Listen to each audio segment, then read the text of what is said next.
Oh,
Seigneur éternel, nous te disons merci.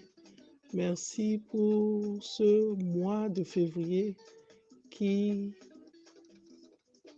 va à sa fin aujourd'hui. Aujourd'hui, 8 février 2022. Gloire et louange à toi. Tu nous as soutenus, tu nous as gardés en vie.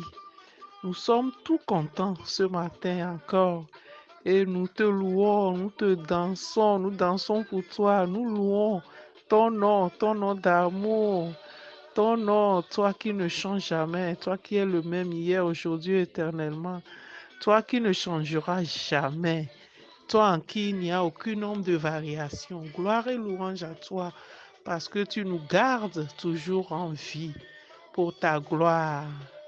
Bien-aimés dans le Seigneur, nous sommes au lundi 28 février 2022 et nous méditons aujourd'hui le livre de Timothée, le premier livre de Timothée au chapitre 2. Voici la sœur Caroline en compagnie de la sœur Sika du Burkina pour la méditation du jour. C'est dans cette ambiance de joie que nous vous accueillons aujourd'hui. Encore, nous disons à l'Éternel de nous bénir encore tous. Demeurons bénis pour la gloire de son nom. Élevons son nom, adorons-le, prions-le pour toujours, parce que un bon lieu nous attend. Gloire et louange à Dieu. Seigneur, nous te disons merci, merci, merci, merci de tout cœur pour ce beau groupe, pour la vie de tout un chacun. Gloire et louange à toi. Seigneur Saint-Esprit, toi qui es notre guide,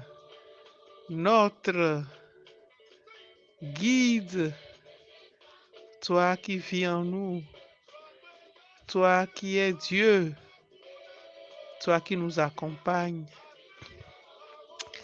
Gloire et louange à toi. Nous nous prosternons devant toi, Grande Trinité, Sainte Père, Fils et Saint-Esprit, pour ce mois qui s'achève et pour ce nouveau mois qui s'annonce. Oui, c'est une grâce de ta part. Merci Seigneur pour la gloire de ton nom. Amen. Amen. Amen. Shalom, shalom, bien-aimés dans le Seigneur. Nous méditons ce chapitre 2 de 1 Timothée et notre méditation porte sur deux questions.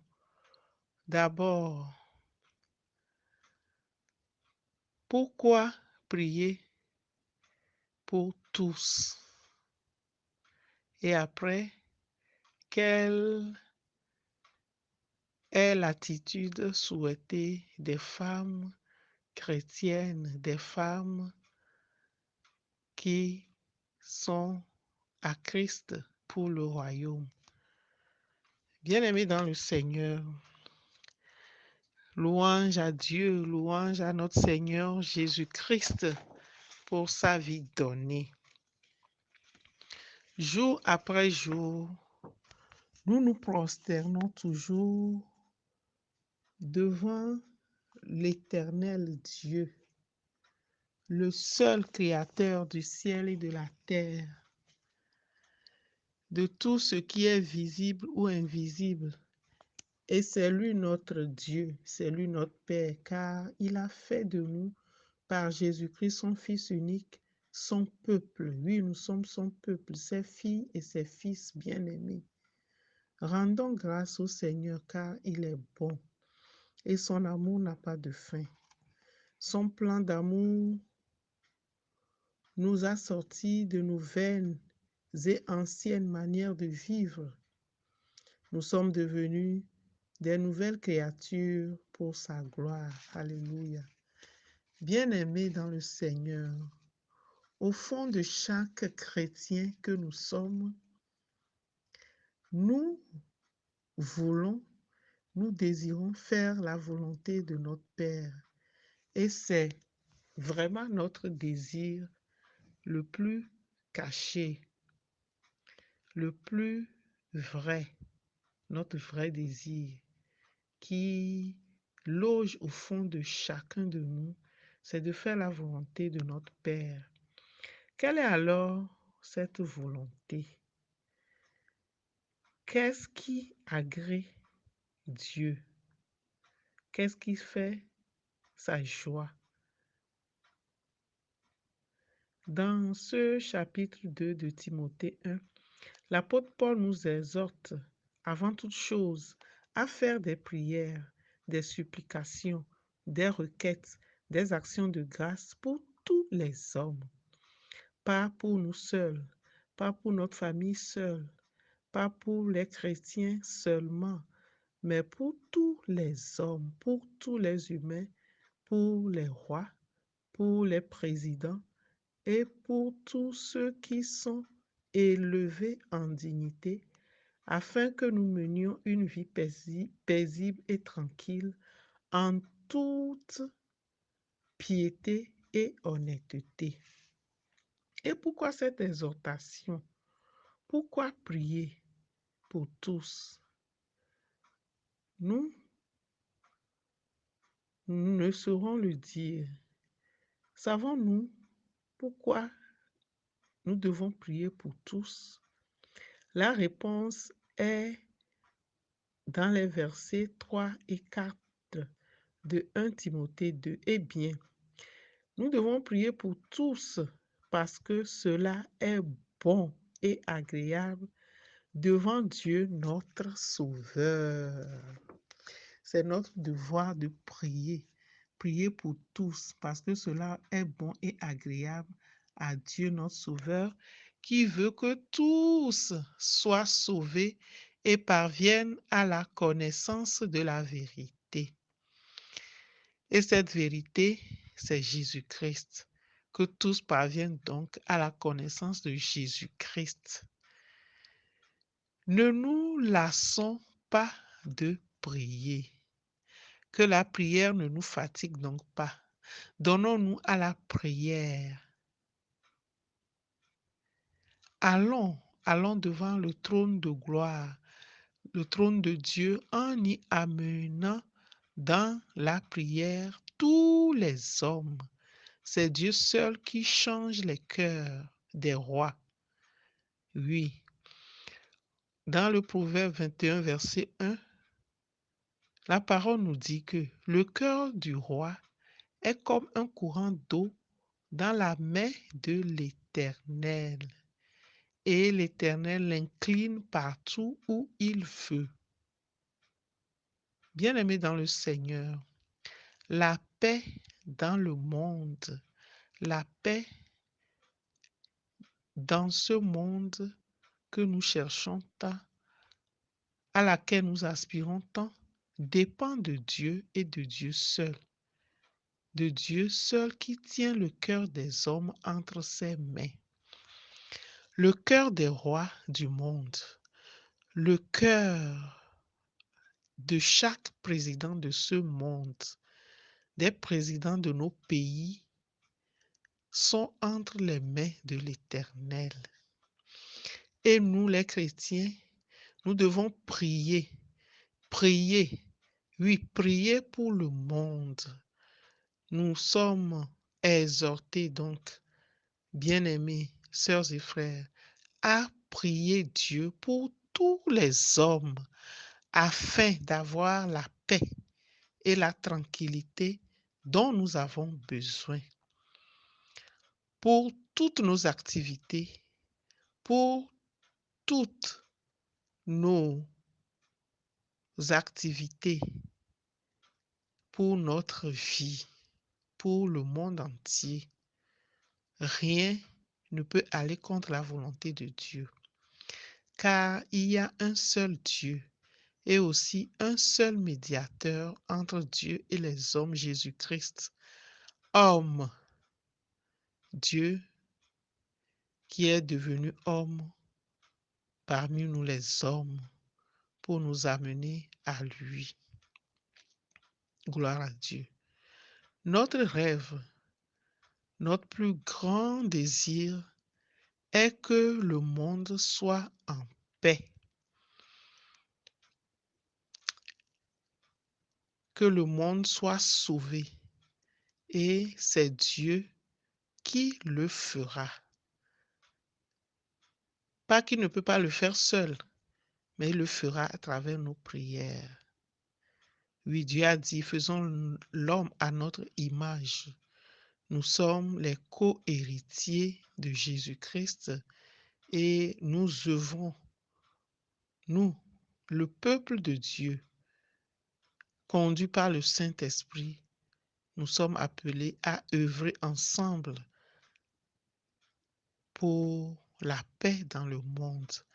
Et l'œuvre à faire, c'est la prière pour que le monde opte pour Jésus-Christ, pour que le monde recouvre la paix, pour que ce monde reçoive Jésus-Christ. Prions pour tous les hommes. Prions, oui, prions pour le monde entier, car c'est Dieu seul qui convainc le cœur de chaque homme, de chaque femme. Et le salut est par pure grâce. Prions donc pour le salut des hommes, de tous les hommes, qui est la volonté de Dieu et aussi pour la paix dans le monde. Alléluia. Pour notre deuxième sujet de méditation,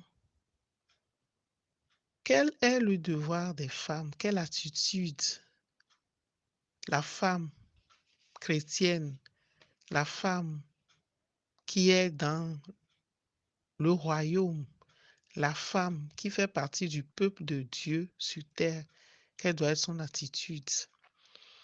Quelle doit être son attitude? Quel doit être son devoir?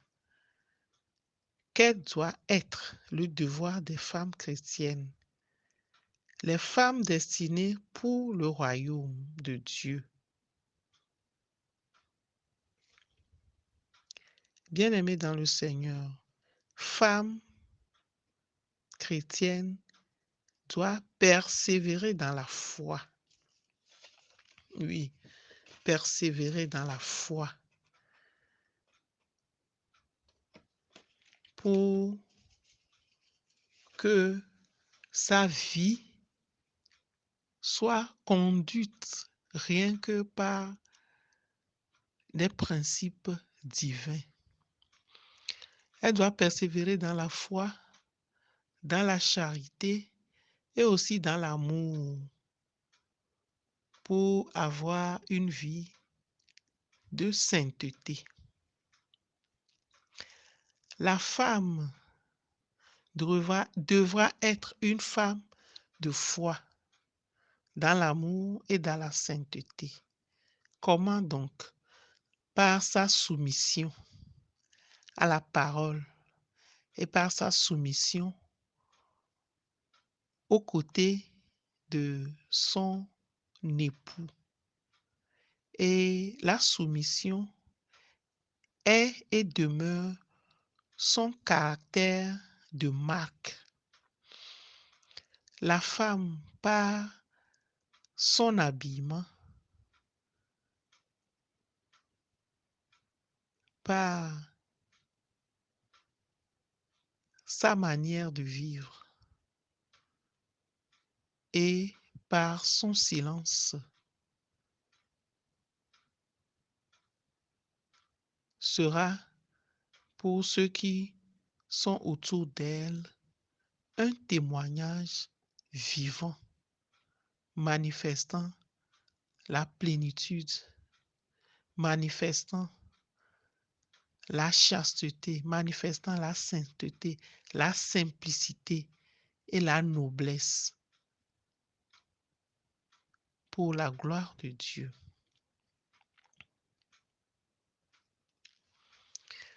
Telle doit être l'attitude de la femme chrétienne. Que nous dit la parole? Explicitement, la parole nous dit, c'est l'apôtre Paul qui parle, je veux aussi que les femmes vêtues d'une manière décente, avec pudeur et modestie, ne se parent ni de tresses, ni d'or, ni de perles, ni d'habits somptueux, mais qu'elles se parent de bonnes œuvres, comme il convient des femmes qui font profession de servir Dieu. Tout est dit là. Il n'est pas défendu à la femme de s'habiller, de porter des perles, ni de mettre de l'or aux oreilles et autres. Mais il s'agit de la femme d'être une femme modeste, une femme noble, pas une femme qui s'habille pour être vue, pour montrer sa richesse, sa vie de richesse avec des habits très somptueux, non, mais une femme avec un habillement modeste, aussi simplement que possible. La femme peut s'habiller avec des habits de valeur, mais de manière modeste, pas pour faire montrer ses parties qui doivent être protégées, gardées, cachées par son habit et ses habillements nobles. Et la femme qui est l'objet, qui a été l'objet de la tentation, est une créature très merveilleuse qui doit donc se garder pour la gloire de Dieu. Elle sera néanmoins sauvée, dit la parole, en devenant mère, si elle persévère avec modestie dans la foi, dans la charité, dans l'amour, dans la sainteté. Bien-aimés dans le Seigneur, nous sommes appelés à relire, à parcourir ce beau passage de 1 Timothée 2. Que le Saint-Esprit nous aide à vivre par la prière et à vivre de manière décente pour la gloire de Dieu. Shalom, shalom, shalom.